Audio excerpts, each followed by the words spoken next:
first of all we make sure Bluetooth is on, and then we watch out at the bottom here. Normally it will just come up because that's picking my camera up.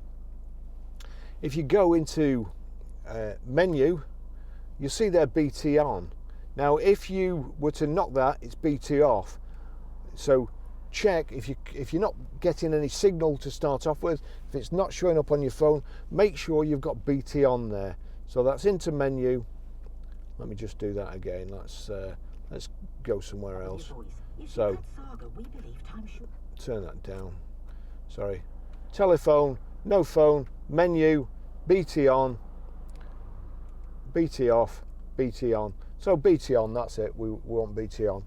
I've probably cocked this up now because if I click on Ford Audio,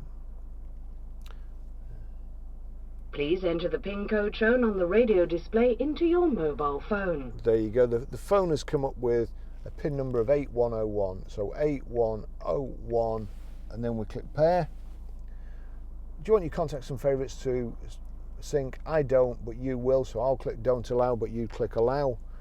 And let's just see Ford Audio connected. That's it, done. It's as easy as that. Very easy to connect. Well, everything's easy when you know how, so hope that helps. Thank you for watching.